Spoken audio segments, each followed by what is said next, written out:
Welcome to the CBS Radio Mystery Theater Archives, the only YouTube channel which has the original classic episodes of the CBS Radio Mystery Theater in order with no ads.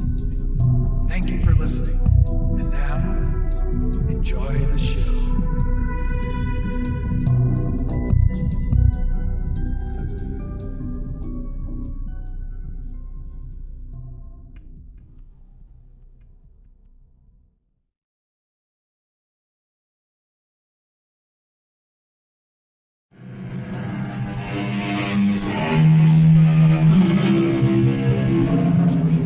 Come in. Welcome. I'm E.G. Marshall. Our story is called The Question. We promise you in advance that the question is not a simple one, and the answer is even more complex. Yet it is a question that every human being asks every day, perhaps every hour, even every minute. Asks it not in words, not expecting an answer from anyone in particular, yet it persists. And the waiting and the yearning for the answer persist as well. There is no light. There is no sound. I'm all alone. Who am I? Who am I? Silence. Solitude. Darkness. Poor creatures. They don't know who they are. And they're afraid.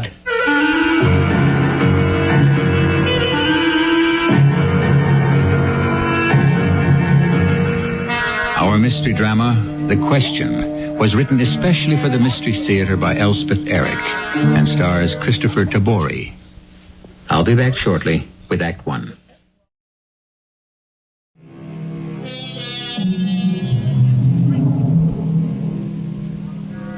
Yes, the question each of us asks, birth to death, is, who am I? It's all very well if you can answer, I'm rich, or I'm beautiful, or I'm famous, or I'm successful. But even if you could answer, I'm the king, or I'm the queen, or I'm the most powerful person in the world, it would not tell you what you most want to know. Who are you? I'm crouched at the very top of the topmost balcony, waiting for my last glimpse of her. This is the 548th performance of this play, and I've seen all 548 of them. Actually, I've never seen the first act. I've never been able to buy a ticket. But when the people come out during the first intermission, I'd mingle with them and go back in when they do, and nobody ever notices me. Oh, look, she's going to say something. She's going to make a speech, a farewell speech. Friends, good friends, kind friends, good, kind, and generous friends, all of you here tonight, and all you others out there in the city who have nourished me with your applause, who have approved of me and given me heart and courage. I am so grateful to you. If you have been pleased with what I have done here on the stage, then I have been more than pleased with what you have done out there in the audience. I have been supported and sustained. And I love you for it. Thank you. Thank you with all my heart. Thank you. I have to see her again. I simply have to. Not from the gallery this time, but close up, maybe even face to face. I skidded down the steep stairs, trying not to bump into the others, out onto the street, down the alley to the stage door, inside, and then to the green room, where everybody is crowded around her, all telling her how wonderful she is. And she's being gracious and smiling at everyone. Oh, it seems as though they'll never leave. Now, finally they do. All except one man. The second I see him, I hate him. Well, Mary? Yes, Henry? You're really going through with it? Retirement, you mean? You won't really do it. You'll be back. Heck, Mary, you're an actress. Acting is what I do. It's not what I am. Don't tell me you won't miss your name up in lights. A fuse blows, and then where are you? That's a line from some play I did in stock years ago. Mary Mannering, starring in Mary Mannering, triumphs in Mary Mannering, a sensation in... Honey, you've got years ahead of you. As many as you want. You can perform till you drop. I used to think that would be so wonderful. A whole life in the theater, a whole life of being somebody else. That's all acting is, you know, putting yourself in someone else's place, throwing yourself away, blotting yourself out, and being a different person. Well, what's wrong with that? I wish I could do it. Everybody wants to do it. Everybody wants to get rid of his own miserable self and be another person, even if it's only for a little while. If I had the talent... And the other thing about acting is, you know how it all comes out. Even if it ends unhappily, tragically, even if you die, at least you know what the ending is going to be. You don't have to live in a world that's full of shock and surprise and uncertainty. Oh, yes, I thought it would be wonderful to live a life like that. Wasn't it? For a while. Yes, for a long while. There was so little of me to throw away, so much for me to become. It was very exhilarating. What happened to make you change?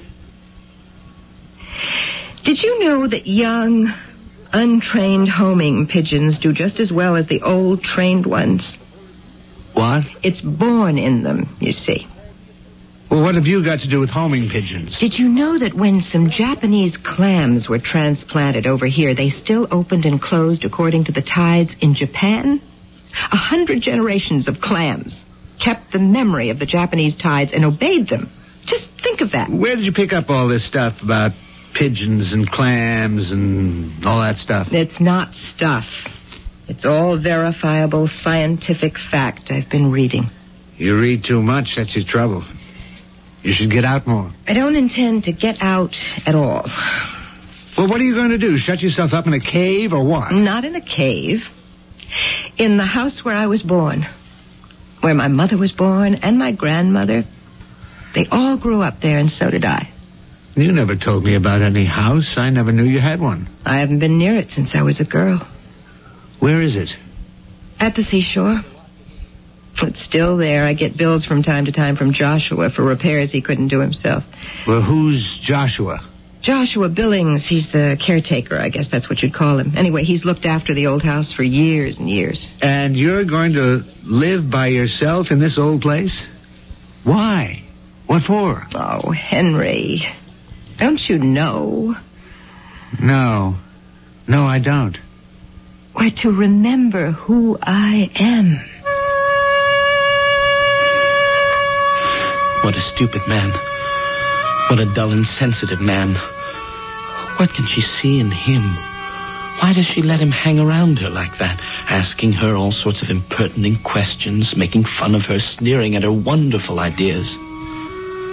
He doesn't understand her. He doesn't understand her at all. But I do. I understand everything about her. My heart aches with love, and I press even closer to the door beyond which she stands. With him. Look here, Mary. How are you going to get to this crazy old house? By train, by bus, and by sand taxi. Why don't I pick you up in the morning and drive you out there in my car? I'm going tonight. You're not. But I am. I've planned it for months.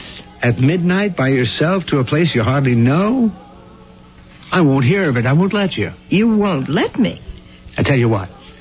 My car's in the parking lot down the block. I'll go get it. Come back here and park in the alley. You get your makeup off. I'll pick you up and drive you to the shore. If you still insist on going. Oh, I'm going. Well, then let me drive you. What'll your wife say? You had to bring that up, didn't you? Well, it seemed the obvious thing to bring up. My wife is probably out on the town having a time for herself. She won't even know I'm not home. Or give a hoot where I am. You don't know that. Not for sure. I do know it. And I know it for sure. Henry, I am a very old-fashioned lady. I don't like the idea of running off in the dead of night with a married man. Well, then I'll just take you to the door and leave you, okay? Well, okay. All right. I'll get the car and come right back. I press myself up tight against the wall as the man comes out. He doesn't notice me. Then it dawns on me. I'm just a few feet away from the woman I worship and adore. I can meet her, go in, introduce myself, and talk to her, tell her everything. But I have a better idea. I sneak past the doorman, who never even looks up. I go out the stage door and stand in the alley, waiting.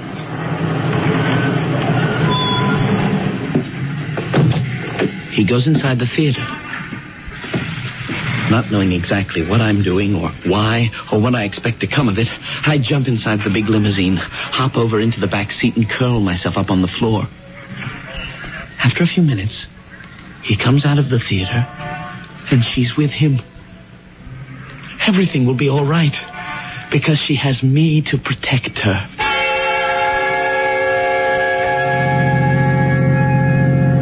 You're insane to stay way out here. Maybe I am. All by yourself? You could be... Oh, there's the house. That old thing? Oh, I wasn't sure I'd remember it, but I do. Oh, I do. That's the house I was born in. That's where I grew up. Stop the car. This is crazy. How do you know you can get in? The door's never locked. Mary, come back here. I'm not going to let you do this. Now, wait a minute. You can't stop me. Please, I'll worry about you. Don't you know that? Who gave you the right to worry about me? I'm going inside. They stand there on the sand. He's holding her, his hand on her arm. Their faces close together. From the window of the car, I can see them clearly in the moonlight. And I can hear them, too. I want to run up to him and tell him to leave her alone. She doesn't need him. She has me. Now I know for a certainty what to do. While they are arguing, I slip out of the car, run up to the front door of the old house, open it, and go inside.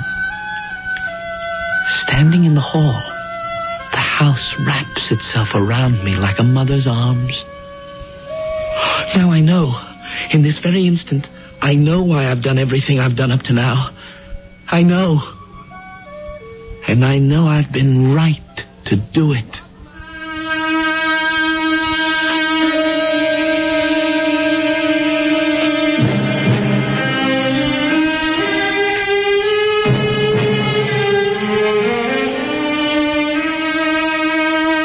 Know thyself. These portentous words have been ascribed variously to Plato, Pythagoras, Socrates, and at least half a dozen others. Whoever uttered them first, they achieved immortality when they were engraved over the entrance to the Delphic Oracle, the most famous source of wisdom in the ancient world. I'll be back shortly with Act 2.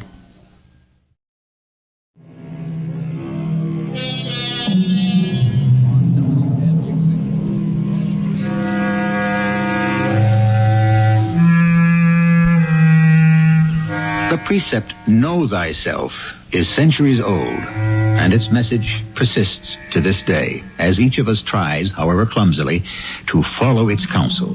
Whoever originated it, I believe that the most satisfying attribution comes to us from the Greek poet-writer Juvenal. Born a short while after the start of the Christian epoch, he tells us that it came straight from heaven.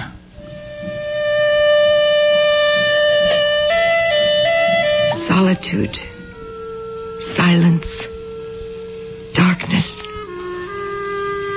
and I am filled with fear, standing in the front hall of the old house. Why did I insist on coming here? Why didn't I listen to Henry? Why did I send him back and enter this unfamiliar place alone? Yet, is it really so unfamiliar? I was born here. I lived here as a child. I sense that it's more familiar to me than my own self. My own self, which I feel on the verge of losing. This is the most wonderful thing that's ever happened to me. What did you say? I said, this is the most wonderful thing. What is the most wonderful thing? Meeting you, Miss Mannering. I've seen you in every performance of your play, from the back of the second balcony. How did you manage to get here? I came in the car, the big limousine that belongs to that man. I was in the back seat the whole way. I listened to your conversation. Oh, at least I overheard it. I couldn't help overhearing it. I suppose you couldn't. I heard you and him talking backstage before that. That man's in love with you, Miss Mannering. Are you in love with him? He's married, you know. I suppose you overheard that, too. Yes, I did. And I know he didn't want you to come out here to this house. That's true. This is such a wonderful place. Oh, you think so? Don't you? I hope it'll turn out to be. Oh, it will. I know it will. And it will be wonderful for me, too. You're planning on staying? I have to. You can understand that, can't you? This is the place I've been looking for. And with you here... Oh, I wouldn't bother you, you know. Just being here is enough. This house, and you, and the ocean, and there'll be other things, too. I know there will. And I'll find out what I want to know. And what's that? What is it you want to know? Who I am. That's what you want to know, isn't it? Actually, it is. But don't you think... Shh. Don't talk. What's the matter? Oh, nothing's the matter. Just be quiet. I knew it. I knew it. Knew what? Don't talk. You do hear it, don't you? I hear something. Of course you do. Listen. Faster and faster and faster. Go! Go! Go! Go! Oh.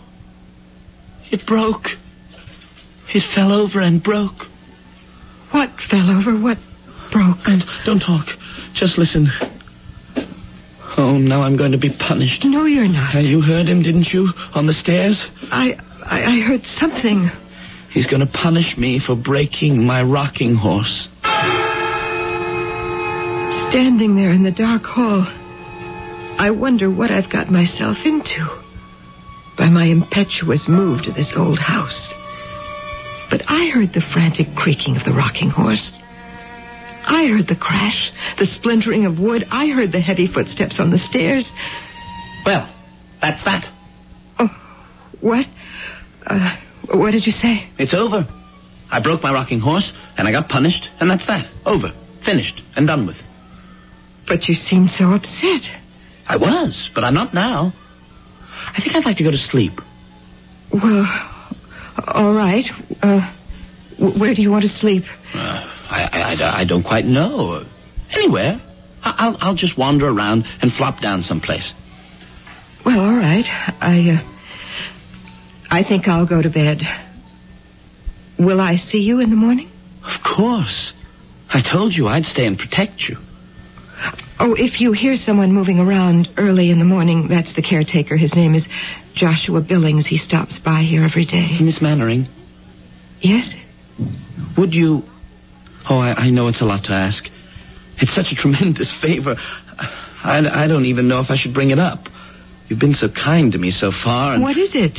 What is this tremendous favor? Would you let me paint your portrait? What? Is that all? Oh, but it's a lot. It would mean so much to me. Do you mind? Why, no, I don't mind. I don't know that there are any brushes or paints in the house or canvas or anything. Well, I could just do a sketch. That'd be enough. In charcoal or pen and ink, anything. I'll ask Joshua in the morning if there's anything you could use. Then you'll let me? I'm flattered that you want to. Good night. Good night, Miss Mannering. It's all becoming more and more confusing. Confusing, but for some reason not really unsettling. Everything this odd young man has said has seemed reasonable, quite to be expected. And I haven't the heart to refuse him anything. I mount the stairs. The old wood of the banister feels warm to my hand. Familiar. Like an old love returned after 30 years. I'm back. Here is my home. Here is my refuge. Here I was welcomed and cherished and, yes, loved. And I'm back. I enter the big back bedroom, and almost immediately my foot touches something. I reach over and pick it up, take it to the window. There in the moonlight, holding it in my hand, I stare at it. I'm not even surprised when I see that it's an ear. The ear of a horse. The wooden ear of a rocking horse. Well, Miss Mannering, good morning. Joshua, I should have let you know I was coming, but with no telephone and there wasn't time to write, I made up my mind so suddenly. It's been 30 years or more since you've been here. I'm surprised you recognized me, Joshua. No, you haven't changed that much. Joshua, there's something I have to explain to you, if I can. Yes, Miss Mannering? There's a young man staying in the house. He's a fan of mine. Actually, I didn't even know of his existence till I came into the house and found him standing in the front hall. Must have been a shock. As a matter of fact, it wasn't. No? Not after the first second or two. He explained how he got here and why he came. Why did he come? On account of you? Oh, partly, I guess. But then he said, when I asked him that very question, he said to find out what he wanted to know. And what could that be? I asked him, and he said who I am. Uh-huh. Don't you think that's an amazing thing to say? No, especially. It's what everybody wants to know. Joshua, he wants to paint my picture, or at least make a sketch. Are there some materials in the house by any chance? Oh, yes, Miss Mannering. There's some charcoal and some good charcoal paper with a rough laid finish down the cellar. Mm-hmm. I did some sketching for a while, until I took up photography. I didn't know you took pictures. Have you had any luck? I don't know. Haven't had any developed. Too hard to get into town. Maybe when you go back, you'll take them and have them printed up? Of course I will. When I go back. I'd like to take a snap of that young man, if he's around. Oh, he'll be around. He'll be doing a sketch of me, and you can take a picture of both of us. A feeling of anxiety is beginning to close around me. Everything is so familiar. The house, the rooms, even the furniture is exactly as I remember it. And yet, they're strange to me. They are not familiar. They are hostile. They don't love me. They hate me. And I'm afraid of them. Almost finished, Miss Mannering. Is it going to be a good sketch? I think I'm going to like it. Then I'm sure I will. I put it all down very fast, almost without stopping. I think the best things are done that way. Don't you? Oh, I don't know. In the theater, we like to rehearse. I'll stop talking so much and finish up. Oh, Joshua, we're just finishing. What happened? What did he do? It's all right. Joshua just took a picture of us. Joshua? I told you about him. He's the caretaker here. But I wasn't ready. I know. I should have waited. But it's all right.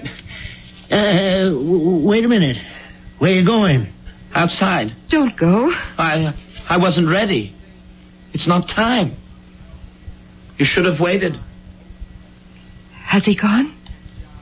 Didn't you see him go? Joshua, I have to tell you, I've never seen him at all. I've heard him, I've talked to him. I've heard the sounds he heard, but I've never seen him. I felt so close to him and so fond of him. Shall we? If you like. It's quite good. Is it? Don't you want to look at it? I think you'd better. I think you'll be quite surprised. If you want me to. I do. Here, take it. What? This isn't a sketch of me at all. No, it isn't. But I posed for it. The young man drew what was in his head. Who is this woman in the sketch? Who is she?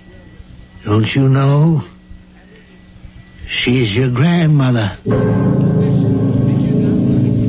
I am completely dazed. The blood in my veins seems to be running backwards. My mind has stopped completely, like a clock that has run down. Everything that has happened. And now, this.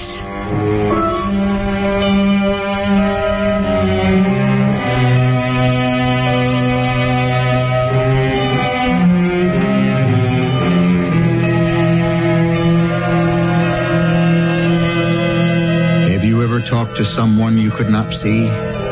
Perhaps you called it talking out loud to yourself. I think it is likely that you were not simply talking to yourself, that in the recesses of your mind, there was someone who was listening to you. But did that someone ever answer you? I'll be back shortly with Act 3.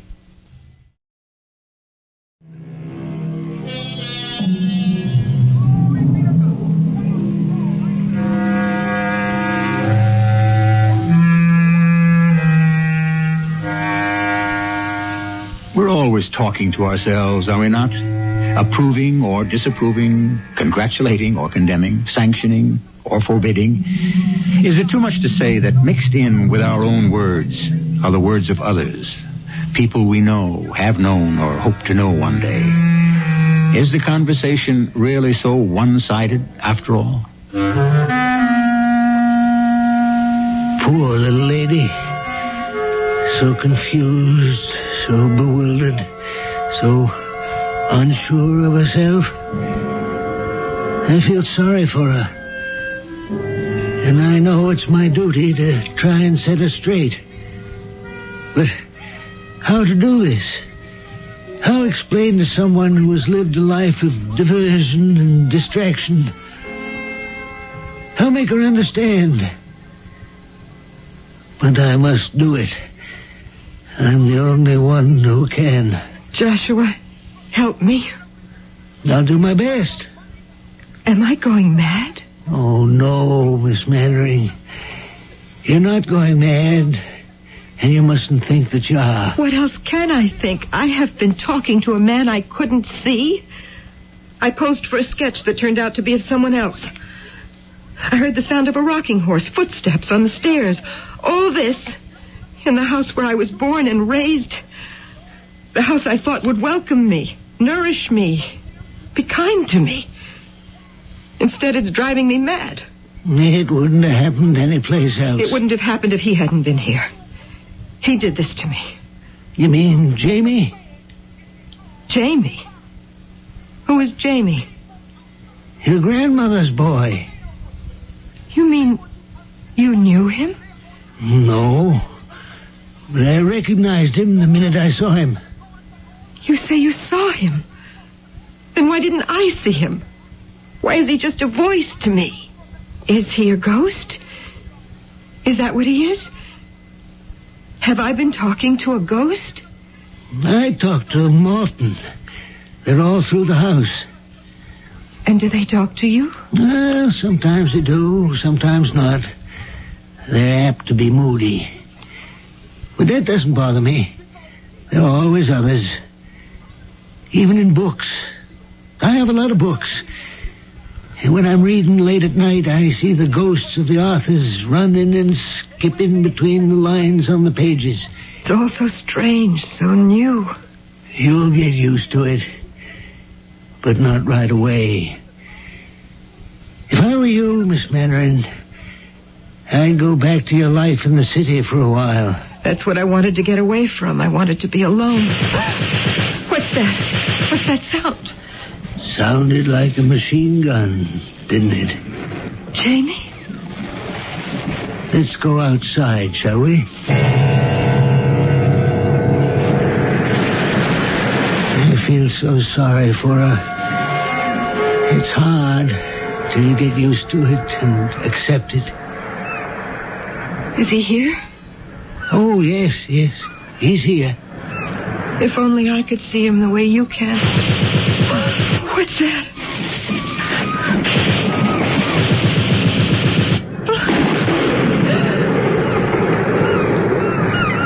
So, that's it.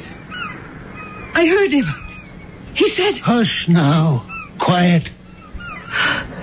That's the way it happened. Now I know. What does it mean? Why did he say, now I know?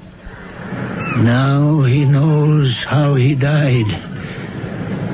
He was shot? In the war. The first big war.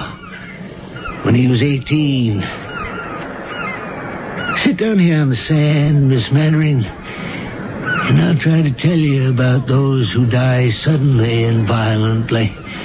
Joshua, how do you know so much about Jamie? Who he was, how he died? Why, you see, after he was shot down, your grandmother had only your mother left at home. So she came to the orphanage where I'd been placed. I was about 10 years old then. Nobody seemed to want me. But she did. She adopted you. No, she never went that far. But she gave me a home. It was kind. And she talked a lot about Jamie. I think she just wanted a little boy around the house to remember what it was like. She couldn't possibly forget. No. But it made it more real for her, having me around. Oh, she and I talk about it often when we run into each other. In the house? Of course. Oh, look down there. Look what's coming down the beach road. Mercy me, what a large automobile. It's Henry. Friend of yours? He drove me down here. I didn't expect him back so soon. Must be pretty fond of you. I suppose he is. Well, aren't you going to speak to him? Should I? He'll ask me to leave here. And what will you say? I don't know. Henry, it's all been very strange from the minute I got here. Tell me about it. You wouldn't believe it. Well, try me. I don't even know that I believe it, but it happened. Anyway, I think it did. What happened? I met a man. You don't mean that old geezer you were sitting with on the beach? No. That's Joshua. He's been with the family for years. He's the caretaker here. Then, what man are you talking about? A young man. Where is he now? Oh, I don't know. Well, did he just take off? I think he's still here, in the house. You think? Well, don't you know? He's a ghost, Henry. A ghost? Well, now you're kidding me. No, he was my grandmother's son. His name was Jamie. He was killed in the First World War when he was 18 years old. Now, come on. Joshua told me about it. Mary, sweetheart, you've been listening to an old man's tale. No, I tell you, I talked to him. The minute I stepped inside the house, he spoke to me. What did he look like? I never saw him. What? You never saw him? You talked to him, but you never saw him? Is that what you're trying to tell me? Joshua saw him. And he's seen all the others, too. What all others? You don't understand. You've never talked to a ghost, have you, Henry? No, never. You see? You couldn't possibly understand. All right, that settles it. You're coming back with me. No, I don't know. Mary, the reason I came dashing back down here, I didn't mean to come back so soon. I was waiting for you to come to your senses, but when I got home last night, I had a talk with my wife, Mary. She wants a divorce. You know what that means. What does it mean? You and I could get married. You could go on working if you wanted to. I'd be proud to have you. But besides your work, you'd have me. What do you say? I don't know. Take my hand. On, feel it. It's flesh and blood. It's real. And it's yours, if you want it.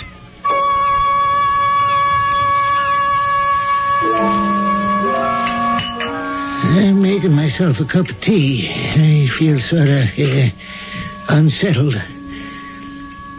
I was looking forward to Miss Mannering staying on here for a while. Little by little, I'd introduce her to all my ghosts, her ghosts, and she'd get to know them. They'd get to know her. Maybe they'd be friends, and maybe not. But they'd know one another and come to some kind of understanding, maybe. That's what I'd hoped for. Now, I sit here in the kitchen wondering if I'll spend the rest of my days alone with my ghosts till I become a ghost myself. Joshua? Oh, Miss Mannering. Care for a cup of tea? Thank you. Talked to your friend, did you? Yes, we talked. I tried to tell him, about Jamie and other things. Things you told me. He didn't believe you. No, he didn't.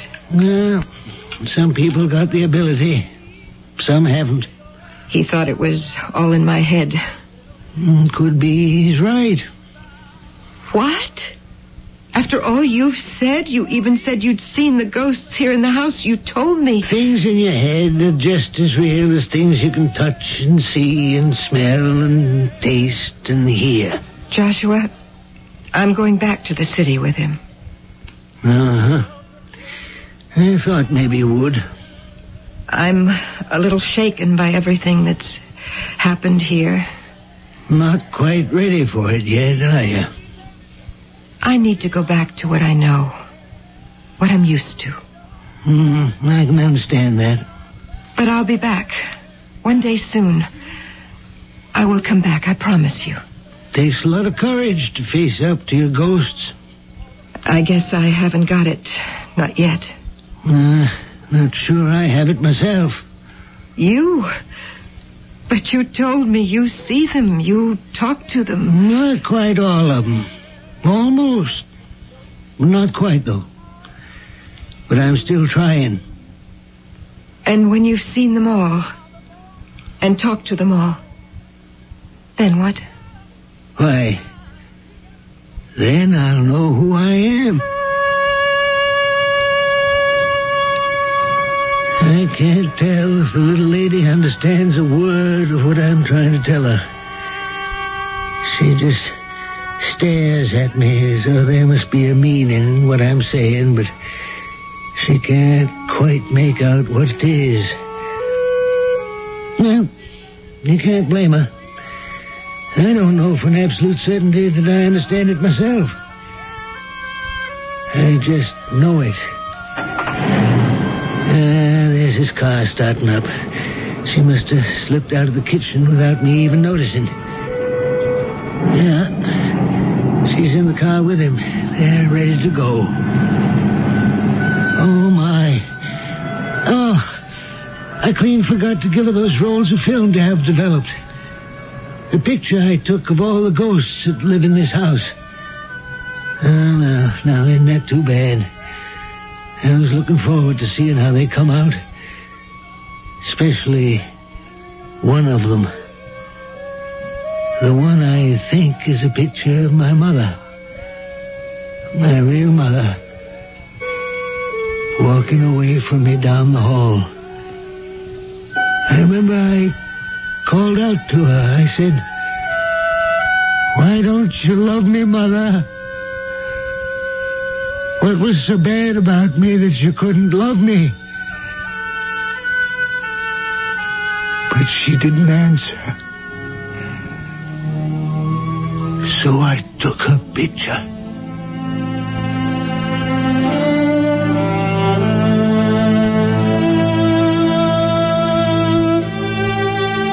We're all haunted by the past and the people who lived in it. All the things we never said. All the questions we never asked. All the answers we never gave. The things we did and the things we didn't do. The love we gave and the love we withheld. The feelings we expressed and the ones we didn't even know we had. We thought there would always be time for all that. We thought we would live forever. And there would always be time because we would never die. I'll be back shortly.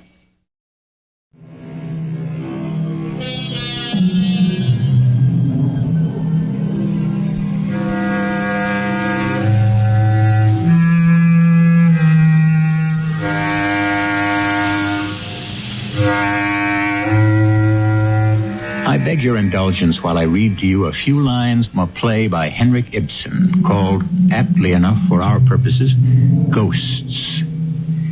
It is not only what we have inherited that exists again in us, but all sorts of old dead ideas and beliefs.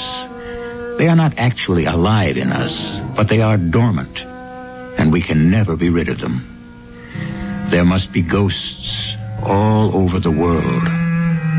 Our cast included Kristoffer Tabori, Teri, Keane, and Robert Dryden. The entire production was under the direction of Hyman Brown. I hope you enjoyed this episode of CBS Radio Mystery Theater. If you've enjoyed this and want to hear more, please subscribe to this channel. You can also visit my other YouTube channel by searching Mr. Brian McCarthy in the YouTube search bar. Until then, thanks for listening.